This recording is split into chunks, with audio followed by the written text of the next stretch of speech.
नमस्कार दोस्तों, आशा करता हूँ आप सभी बहुत अच्छे होंगे। मेरा नाम है कबीर।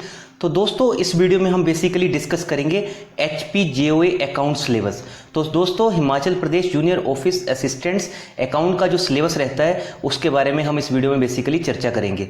तो दोस्तों बहुत से स्टूडेंट्स के मुझे पर्सनल मैसेजेस ईमेल्स आ रहे थे कि सर HPJOA अकाउंट्स का जो सिलेबस है उसके बारे में हमें बताइए, हमें कहीं भी इससे रिलेटेड रिसोर्सेज नहीं मिल रहे हैं, क्या पढ़ना है, क्या टॉपिक्स रहेंगे, हर चीज़ प्लीज़ हमें बताइए। तो दोस्तों इसी दिशा में मैंने एक डेडिकेटेड वीडियो बनाई है जिसमें मैं HPJOA अकाउंट्स का सिलेबस और इसके अलावा ये भी आपको बताऊंगा कि क्या क्या चीज़ें इसमें आपको पढ़नी है, किन चीज़ों पे आपको फोकस रखना है। इसके अलावा मैं कुछ बुक्स के नाम भी आपको बता दूंगा कि कौन सी बुक्स को आपको रेफ़र करना है। आप बुक्स उस बुक को रेफ़र करते हैं या नहीं वो टोटली आपकी खुद की इच्छा है, खुद की प्रूडेंस है, बट मैं आपको बहुत सारी चीज़ें आपके इस वीडियो में बता दूंगा, आपके साथ शेयर कर दूंगा। तो दोस्तों आप हर वीडियो की PDF हमारे टेलीग्राम चैनल पर ऑब्टेन कर सकते हैं। आपको क्या करना है, टेलीग्राम चैनल पर सर्च करना है @स्ट्रीट स्टडी। जैसे आप सर्च करेंगे स्ट्रीट स्टडी, आपको ये हमारे चैनल का ऑफिशियल लोगों के साथ चैनल मिल जाएगा। वहां पे जाके आप हमें सब्सक्राइब कर लीजिए। इसके अलावा आप इंस्टाग्राम पे हमें फॉलो कीजिए स्ट्रीट स्टडी 247 लिख के। वहां पे मैं बहुत से MCQs स्टोरीज में भी डालता रहता हूँ और पोस्ट में भी डालता रहता हूँ, आप उनको अटेम्प्ट कर सकते हैं। तो दोस्तों स्टार्ट करते हैं इस वीडियो को। तो दोस्तों इस वीडियो को स्टार्ट करने से पहले मैं आपको यही बोलना चाहूंगा कि अगर अभी तक भी आपने चैनल को सब्सक्राइब नहीं, चैनल को प्लीज सब्सक्राइब कर ले। वीडियो अच्छी लगती है तो प्लीज लाइक कर देना और इसके अलावा इस वीडियो को शुरू से लेकर एंड तक जरूर देखने की कोशिश करना, क्योंकि अगर आप आधी अधूरी नॉलेज लेके जाओगे तो वो आपके लिए बहुत बड़ा बाद में पछताने का कारण हो सकता है, क्योंकि ये बोला जाता है a little knowledge is a dangerous thing. तो आप बिल्कुल वीडियो को पूरा देखने की कोशिश कीजिएगा और अपने दोस्तों के साथ भी शेयर कीजिएगा जो ये एग्जाम का जो सिलेबस सर्च कर रहे हैं, ताकि उनको भी मदद मिल सके। क्योंकि दोस्तों सरस्वती एक ऐसा धन है, जितना आप शेयर करोगे उतना ही आपका खुद का बढ़ेगा। तो दोस्तों शेयर टू ग्रुप्स कर दें, जितने भी आपके व्हाट्सएप, फेसबुक, इंस्टाग्राम, टेलीग्राम जहां पे भी आपके ग्रुप हैं उन ग्रुप्स में इस वीडियो को शेयर कर दीजिएगा, शेयर टू ऑल ग्रुप्स करके। तो दोस्तों सबसे पहले देखते हैं आज हम एग्जामिनेशन कौन कंडक्ट करता है। तो दोस्तों जो बेसिकली मेन जो एग्जाम होता है ये कंडक्ट किया जाता है HPJOA accounts exam is conducted by HPSSC Hamirpur. तो हमीरपुर बोर्ड द्वारा ये बेसिकली एग्जाम कंडक्ट किया जाता है। तो दोस्तों इसके लिए एजुकेशनल कुछ क्वालिफिकेशन भी लगती होगी। तो दोस्तों इसके लिए एजुकेशन क्वालिफिकेशन है बैचलर डिग्री इन कॉमर्स। तो दोस्तों JOA IT में बेसिकली क्या होता है, उसमें आपको कुछ कंप्यूटर की नॉलेज वगैरह की भी जरूरत होती है। तो मैंने JOA IT का भी जो सिलेबस है, जो पैटर्न है, उसके ऊपर एक मैंने डेडिकेटेड वीडियो बना रखी है। आप चाहें तो प्लेलिस्ट में जाके देख सकते हैं। इसके अलावा मैं उसका लिंक कमेंट सेक्शन में भी शेयर कर दूंगा, तो वहां पे जाके आप उस वीडियो को देखिएगा। काफी महत्वपूर्ण इन्फॉर्मेशन मैंने उस वीडियो में भी शेयर कर रखी है। तो पहले इस वीडियो को जरूर देखें शुरू से लेकर एंड तक, बाद में आप उस वीडियो को देख लेना। तो दोस्तों टाइप ऑफ एग्जामिनेशन डिस्कस कर लेते हैं कि कैसा रहता है एग्जामिनेशन। तो दोस्तों इस एग्जामिनेशन में बेसिकली क्या होते हैं, 85 मार्क्स होते हैं आपके, बट जो क्वेश्चन पूछे जाते हैं वो 170 क्वेश्चन, मतलब कि हर क्वेश्चन जो होता है वो आपका 1/2 मार्क्स का होता है, मतलब कि 0.50 मार्क्स का। ठीक है, तो 170 इंटू 0.50 85 मार्क्स। और ये एग्जामिनेशन आपका 2 घंटे का होता है, 2 आवर का। तो मतलब कि ये आपका 120 मिनट का एग्जामिनेशन होता है, जिसमें आपको 170 क्वेश्चंस अटेम्प्ट करने होते हैं और आपके मार्क्स होते हैं 85। और जो बेसिकली ये एग्जामिनेशन होता है ये ऑब्जेक्टिव टाइप होता है। MCQ क्वेश्चंस होते हैं आपके, 4 ऑप्शंस होते हैं, उसमें से आपको एक क्वेश्चन सिलेक्ट करना होता है। तो दोस्तों examination will be held in both language. ये बाइलिंगुअल एग्जामिनेशन होता है, इंग्लिश और हिंदी में, दैट आर कॉमनली यूज्ड। जैसे मैं स्क्रीन पे लिखी, मेरी इस वीडियो में लैंग्वेज इंग्लिश है और मैं एक्सप्लेनेशन हिंदी में कर रहा हूँ, वैसे ही ये एग्जामिनेशन आपका दोनों लैंग्वेजेस में होता है, इंग्लिश और हिंदी में। तो दोस्तों सिलेबस डिस्कस करते हैं अभी। तो it is divided into 2 parts. ये 2 पार्ट में होता है। पहले पार्ट में general knowledge GK, next part में होता है आपका नॉलेज ऑफ सब्जेक्ट। अब किसका कौन सा सब्जेक्ट, BCom। तो BCom के जो टॉपिक्स होते हैं वो इन डेप्थ पूछे जाते हैं, वो आपके सामने मैं एक एक करके डिस्कस करूंगा, तो आप देखते जाएं इस वीडियो को। सबसे पहले डिस्कस करते हैं जनरल नॉलेज। तो जनरल नॉलेज में क्या क्या पूछा जाता है, हिस्ट्री ऑफ इंडिया। ठीक है, तो इसमें फोकस करना होता है बेसिकली आपको मॉडर्न इंडिया पे, जैसे viceroy, governor general of Bengal, ये सारे क्वेश्चन इसमें पूछे जाते हैं। पॉलिटी, इसमें आपको मेन फोकस करना है फंडामेंटल राइट्स प्रेसिडेंट के ऊपर, मतलब आर्टिकल 52 से 151 में जो इंपॉर्टेंट चीज़ें हैं वो आपको जरूर पढ़नी है। लाइक प्रेसिडेंट का इम्पीचमेंट कौन से आर्टिकल में होता है, लाइक वो आर्टिकल 61 में होता है। इसके अलावा ज्वाइंट सिटिंग जो है वो कौन से आर्टिकल में आती है, ज्वाइंट सिटिंग को कौन बुलाता है। तो दोस्तों ज्वाइंट सिटिंग से लेकर लोगों को मन में बहुत सी क्वेरीज रहती है, तो मैं बता देता हूँ। ज्वाइंट सिटिंग का मतलब होता है लोकसभा और राज्यसभा की कंबाइंड सिटिंग। ठीक है, ज्वाइंट से मतलब समझ गए होंगे, लोकसभा और राज्यसभा की कंबाइंड सिटिंग। इसको बेसिकली जो बुलाता है, जब कोई बिल पास नहीं होता तो उसको मीटिंग को बेसिकली कौन बुलाता है, ये कॉल की जाती है। कॉल कौन करता है, प्रेसिडेंट। ठीक है, अगर पूछा है कि इसको कौन बुलाता है, प्रेसिडेंट, बट इसको प्रिजाइड कौन करता है, इसको प्रिजाइड करता है लोकसभा का स्पीकर, स्पीकर ऑफ लोकसभा।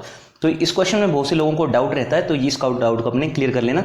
दोस्तों पॉलिटी का मैं अलग से वीडियो बना दूंगा, अगर आपको चाहिए होगी तो कमेंट कर देना, पॉलिटी सेक्शन को मैं अलग से कवर कर दूंगा, बट इस वीडियो में टोटली इस सब्जेक्ट के ऊपर ही फोकस रखूंगा। तो next is geography of India, next is current affair. तो करंट अफेयर आपको पढ़ने हैं नेशनल एंड इंटरनेशनल। ये आप हमारी प्लेलिस्ट है उसमें से जाके देख सकते हैं। आपको क्या करना, प्लेलिस्ट में जाएं आप हमारी, वहां पे देखें national and international current affair के नाम से एक प्लेलिस्ट है, उसमें जाके आप सर्च कर सकते हैं easily. Next is cultural and heritage of India. ठीक है, जैसे कल्चरल चीज़ें, अगर कुछ भी कोई खुदाई वगैरह होती है आर्कियोलॉजिकल सर्वे ऑफ इंडिया द्वारा, तो वहाँ पे कुछ चीज़ें मिलती हैं पुरातत्व विभाग द्वारा, तो वो चीज़ें पूछी जाती हैं। Social events related to India, science and technology. Next is current affairs. तो और कौन से करंट अफेयर्स आपसे पूछे जाते हैं, बैंकिंग से related, award and recognition, events, economy, sports, obituary. ये सारे आपको करंट अफेयर हमारी प्लेलिस्ट में जाएं, वहां पे आप देख सकते हैं। इसके अलावा दोस्तों आप वहां पे जाके एचपी करंट अफेयर भी जरूर अटेम्प्ट कीजिएगा, अगर आप एचपी का कोई भी एग्जाम देते हैं। दोस्तों basically HP current affair attempt करने से क्या होता है, वो से स्टूडेंट होते हैं एचपी करंट अफेयर्स को टोटली इग्नोर करते हैं, बिल्कुल नहीं पढ़ते हैं, छोड़ ही देते हैं उसको, और एग्जामिनेशन में क्या होता है बिल्कुल ईजी करंट अफेयर आ जाते हैं। आप एक बार उन क्वेश्चंस को, उन वीडियोस को जरूर देख के जाना, गो थ्रू करके जाना, ताकि आपको एग्जामिनेशन में फायदा हो सके। तो दोस्तों एचपी करंट अफेयर्स डेफिनेटली आपको पढ़ के जाना चाहिए मेरे हिसाब से।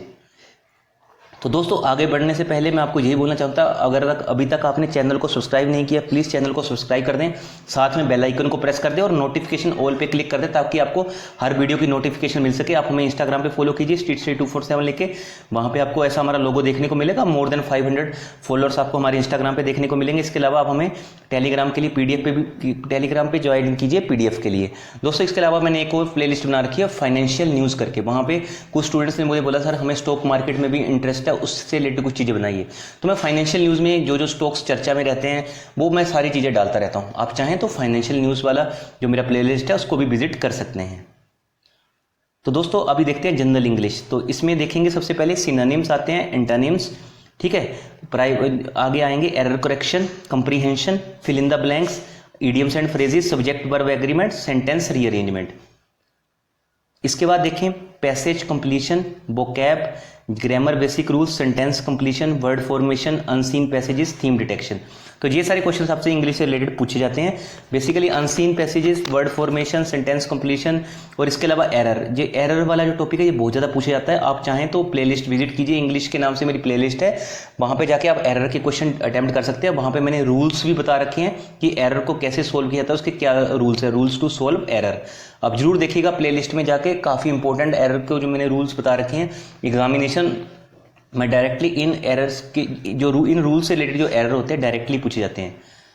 तो दोस्तों आगे आ जाते हैं जनरल हिंदी। हिंदी से रिलेटेड क्या क्या क्वेश्चन पूछे जाते हैं, समाज से रिलेटेड क्वेश्चन पूछे जाते हैं, सेंटेंस करेक्शन से रिलेटेड क्वेश्चन पूछे जाते हैं, सेंटेंस प्यूरिफिकेशन से रिलेटेड क्वेश्चन पूछे जाते हैं, शब्द की नॉलेज से रिलेटेड क्वेश्चन पूछे जाते हैं, शब्द के प्यूरिफिकेशन कैसे करते हैं, वर्ड को फॉर्म क्या है, वर्ड के टाइप क्या है, सेंटेंस को कैसे बनाया जाता है, तो ग्रामेटिकल क्या एरर है वो, उससे रिलेटेड क्वेश्चंस। इसके अलावा कैरेक्टर एंड साउंड आइडियाज कि क्या साउंड आ रही है किस शब्द के पीछे, वो सब चीज़ें पूछी जाती हैं। इसके अलावा ट्रांसलेशन, कैसे शब्दों का ट्रांसलेशन किया गया है, लेटर राइटिंग, इनसे रिलेटेड क्वेश्चन आपको देखने को मिलते हैं।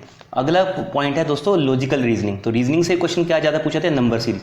मैंने रीजनिंग की प्लेलिस्ट बना रखी है, आप चाहें तो वहाँ पे मैंने जो नंबर सीरीज के ऊपर जो क्वेश्चंस डाले हैं आप चाहें तो उनको अटेम्प्ट कर सकते हैं। आप बताना उन क्वेश्चंस का लेवल कैसा है, अगर आपको वो लेवल स्टैंडर्ड का लगता है तो कमेंट कर देना, तो मैं उन टॉपिक्स को और कवर करने की कोशिश करूंगा ताकि आप ज़्यादा से ज़्यादा स्कोर ऑब्टेन कर पाएँ इन रीजनिंग आल्सो।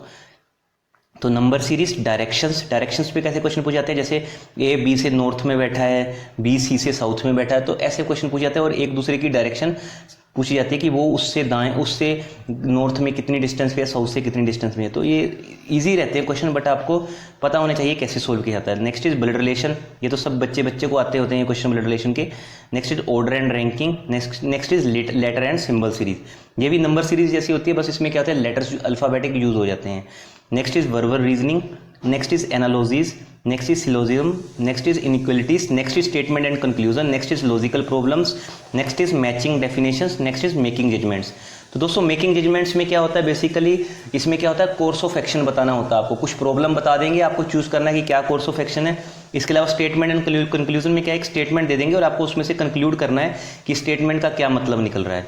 तो ये सारे क्वेश्चन आप जरूर एक बार अटेम्प्ट करके देखना, अगर कोई डाउट लगे तो कमेंट कर देना। नेक्स्ट इज दोस्तों नॉलेज ऑफ सब्जेक्ट बीकॉम। तो फ्रेंड्स नेक्स्ट है आपको जो बीकॉम की जो आप मेन टॉपिक्स होते हैं उसमें से आपको क्या क्या चीज़ें पढ़नी है। तो दोस्तों अभी आप इस पॉइंट्स को ध्यान से देख लेना। अब इसमें क्या क्या है, banking operation and accounting functions, next is accounting in a commercialize computerize environment, next is accounts of banking and other companies, type of company accounts जैसे company accounts, company account 1, company account 2, ठीक है। Next is preparation of final accounts, final account को कैसे prepare किया जाता है। Next is balance sheet equations, ठीक है। बैलेंस शीट आपको पता होगा जैसे एसेट साइड क्या होता है, लाइबिलिटी साइड क्या होता है, ठीक है। ये सारी चीज़ें आपको ध्यान रखनी है। Next is ratio analysis, current ratio क्या होती है, ठीक है। करंट एसेट क्या होता है, करंट लाइबिलिटीज़ क्या होता है, ठीक है। नेटवर्किंग कैपिटल क्या होती है, कैसे निकालते हैं, वो सारे क्वेश्चंस आपको ध्यान रखने हैं। Next is definition, scope and accounting standards, ठीक है। Next is basic accountancy procedure, क्या क्या प्रोसीजर होते हैं अकाउंटेंसी में। Next is trial balance, rectification of errors and adjusting and closing entries को कैसे रेक्टिफाई किया जाता है, कैसे गलतियों को निकाला जाता है, ये सारी चीज़ें इसमें कवर होती हैं। Next is bills of exchange, ये सारे पॉइंट मेरे को लगता है बीकॉम के स्टूडेंट्स हैं सब पढ़ते हैं, बट एक बार फिर से आप इनको रिवाइज कर लेना। Next is capital and revenue expenditure, next is depreciation and it's accounting, ठीक है। डेप्रिसिएशन के अलग अलग फॉर्मूले होते हैं, लाइक लीनियरली कैसे सोल्व करना है, वो सारी चीज़ें जो बीकॉम का स्टूडेंट्स को इजीली ये चीज़ें पता होती हैं। Next is capital budgeting, next is calculation of interest कैसे कैलकुलेट करना है, एसआई सिंपल इंटरेस्ट कैसे करना है, कंपाउंड इंटरेस्ट कैसे करना है। Next is calculation of annuities, next is calculation of YTM that is yield to maturity. Next is bank reconciliation statement. Next is दोस्तों इंपॉर्टेंट स्टार्ट हो गया यहाँ से, ये तो सीधे पूछ सकता है या पूछ लेता है वो इंडियन कॉन्ट्रैक्ट एक्ट में क्या बोला गया है, तो 4 ऑप्शन दे देता है, या कभी कभी ये पूछ लेता है इंडियन कॉन्ट्रैक्ट एक्ट कब का है तो आपको याद रखना है 1872 का है। Next is the sale of goods act 1930।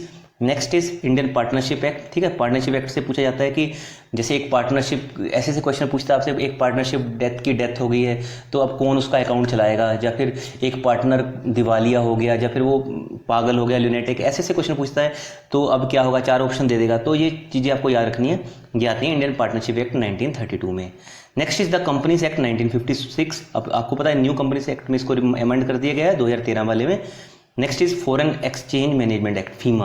तो दोस्तों ये फीरा था पहले, फॉरेन एक्सचेंज रेगुलेशन एक्ट, उसी में सुधार करके ये फीमा बनाया गया था। तो आप चाहें तो फेरा के बारे में भी जरूर पढ़िएगा, फॉरेन एक्सचेंज रेगुलेशन एक्ट, इससे आपकी नॉलेज ही बढ़ने वाली है। Next is transfer of property act 1882। Next is RTI act 2005। तो ये आपको पता होगा यूपीए 1 जब कांग्रेस की सरकार पहली बार आई थी तब वो ये एक्ट लेके आई थी। Next is the PMLA, prevention of money laundering act 2002। Next is information technology IT act 2000। अभी तो दोस्तों ये आईटी एक्ट के अंदर ही आपको पता होगा ये जो टिकटॉक और इसके अलावा 58 ऐप्स को बैन किया गया है, ये सब ऐप्स को बैन किया गया है आईटी एक्ट 2000 के अंडर। इनमें उन्होंने बोला है कि जो चाइनीज़ ये कंपनीज हैं या फिर चाइनीज़ ऐप्स हैं जो भारत का जो डाटा को कुछ सील कर सकती हैं, कुछ चोरी कर सकती हैं, स्टीलिंग हो सकती है आगे जाके, तो ये आपको याद रखना है, अभी चर्चा में आईटी एक्ट 2000, ठीक है। Next is types of credit facilities, next is secured and unsecured loans, ठीक है। नेक्स्ट इज क्रेडिट फैसिलिटीज मतलब retail loan, working capital loan, ये सब आपको याद रखने हैं। नेक्स्ट इज मॉर्टगेज लोन भी आ जाता है इसमें। Next is registration of firms and incorporation of companies, ठीक है। नेक्स्ट इज इंडेमनिटीज, जैसे आपका कोई एफडी या फिर डीडी गुम गया तो आपको क्या करना है, क्या कौन इंडेमनीफायर होगा, इंडेमनीफाइड क्या होता है, वो सारी चीज़ें आपको याद रखनी है। नेक्स्ट इज बीजी क्या होती है, bank guarantee. Bank guarantee basically क्या होती है, अगर एक पर्सन ने किसी दूसरी कंपनी से कॉन्ट्रैक्ट लेना हो तो वो उसको कंपनी क्या मांगती है कि आप हमें कुछ गारंटी दे दिए, तो पर्सन बैंक के पास जाता है और मांगता है हम मुझे कुछ बैंक गारंटी दो। तो बैंक क्या करता है उस केस में उसका कुछ एफडी रख लेता है और उस एफडी को वो एज ए गारंटी यूज़ करता है और बोलता है, सामने वाले पर्सन को श्योर करता है कि अगर ये पर्सन इस कॉन्ट्रैक्ट को तोड़ देता है तो बैंक ये जो बैंक गारंटी का जो एफडी रखा हुआ है इसमें से पैसा तोड़ के उस जो सामने वाली पार्टी उसको दे देगी। तो next is deferred payment guarantee. Next is LC, letter of credit. Next is laws related to securities and modes of charging, तो कौन कौन सी सिक्योरिटीज है उनको कैसे कैसे चार्ज किया जाता है। Next is bankers book evidence act 1891, ये भी इंपॉर्टेंट है। Next is legal services authorities act 1987, 1987 का है। Next is COPRA, consumer protection act 1986 and SARFAESI, ठीक है। सरसाई की आपको फुल फॉर्म भी पूछ सकते हैं और इसके अलावा एक सरफासी, इसकी भी फुल फॉर्म बहुत से एग्जामिनेशन में पूछी जाती है, ये चीज़ें भी आपको याद रखनी है, सरफासी की भी पूछी जाती है। Next is recovery of debts due to bank and financial institution, DRT act. तो डीआरटी एक्ट 1993, तो दोस्तों अभी कुछ टाइम पहले डीआरटी एक्ट में संशोधन हुआ है। पहले डीआरटी एक्ट में मिनिमम मतलब कि जो केसेस जाते थे वो 10 लाख तक के जाते थे, तो अभी DRT एक्ट को बढ़ा के उसकी जो सीमा है उसको बढ़ा के 20 लाख कर दिया गया है। तो आपको याद रखना वहाँ पे 10 लाख भी ऑप्शन में होगा, 20 लाख भी होगा, तो आपको 20 लाख पे टिक करना है। Next is tax loss, next is NI act 1881। तो दोस्तों नेगोशिएबल इंस्ट्रूमेंट्स एक्ट 1881, ठीक है, ये मोस्ट इंपॉर्टेंट है क्योंकि जो बैंकों की छुट्टियां वगैरह हुई होती हैं वो NI एक्ट 1881 के अंदर ही होती हैं। Next is payment and settlement systems 2007। Next is ethics in banks and financial institutions. Next is marketing and introduction, अब मार्केटिंग से रिलेटेड क्वेश्चन भी पूछे जाते हैं, ठीक है। नेक्स्ट इज सोशल मार्केटिंग क्या होती है। Next is consumer behaviour and product, अब जो आप प्रोडक्ट कंपनी मार्केट में लेके आई है तो उसको लेके जो पर्टिकुलर कस्टमर है उसका क्या बिहेवियर है उससे रिलेटेड भी क्वेश्चन पूछे जाते हैं। Next is pricing, next is distribution, next is channel management, ठीक है। Next is promotion of product, next is role of DSA, direct selling agent का क्या रोल है। Next is role of DMA, direct marketing agent, ठीक है। Next is marketing information systems.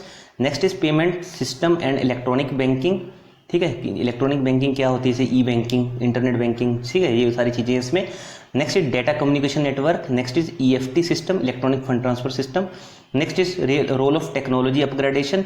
Next is type of collateral and their characteristics, क्या क्या collateral होते हैं, ठीक है। जैसे आपने पढ़ा होगा मॉर्टगेज करना किसी प्रोडक्ट को, या फिर हाइपोथिकेट करना, या फिर लीन करना, तो ये सारी चीज़ें, या फिर प्लेज कर देना, ठीक है। जैसे गोल्ड या ऑर्नामेंट्स होते हैं इनको प्लेज किया जाता है। Next is NPA, non performing assets. Next is principle of lending, working capital assessment, credit monitoring.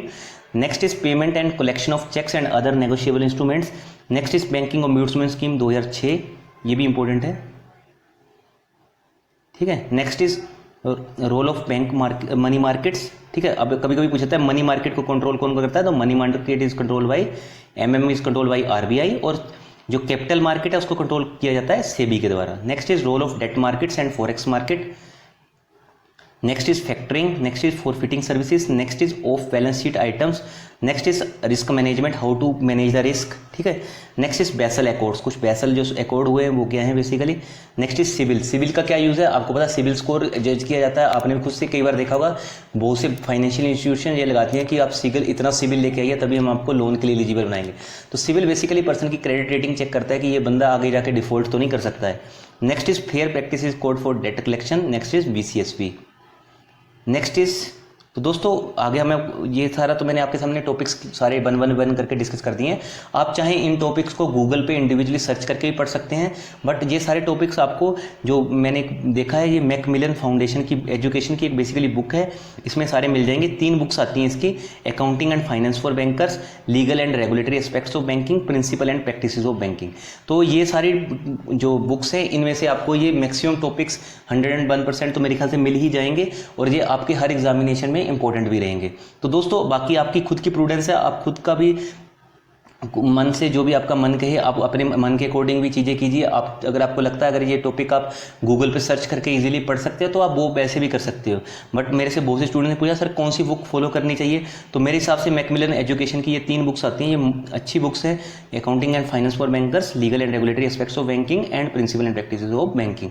तो ये बुक्स मेरे को जो एक अच्छी स्टैंडर्ड बुक लगती हैं वो तीनों यही लगती हैं। इवन मैं इन तीनों बुक्स को खुद से थोरोली पढ़ चुका हूँ, इसलिए मुझे हर इन टॉपिक्स की क्लैरिटी है इस बुक से। बट फिर भी जो भी आपको अच्छा लगे आप कीजिए, क्योंकि एट द एंड आपका एग्जामिनेशन क्लियर होना चाहिए। मैं खुद चाहता हूँ कि आपका एग्जामिनेशन अच्छे मार्क्स के साथ क्लियर हो जाए, और आशा करता हूँ दोस्तों ये वीडियो आपको अच्छी लगी होगी। वीडियो अच्छी लगी हो तो प्लीज़ शेयर टू ग्रुप्स कर देना, जितने भी आपके व्हाट्सएप, फेसबुक, इंस्टाग्राम, टेलीग्राम जो भी ग्रुप्स हैं, जो भी स्टूडेंट्स पढ़ते हैं या फिर जो भी स्टूडेंट्स इसी का सिलेबस सर्च कर रहे हैं उनके साथ प्लीज़ वीडियो शेयर कीजिए ज़्यादा से ज़्यादा। So thank you very much दोस्तों, keep loving us, keep supporting us, because together we can make a huge difference. God bless you all. जय हिंद, जय भारत, जय हिमाचल।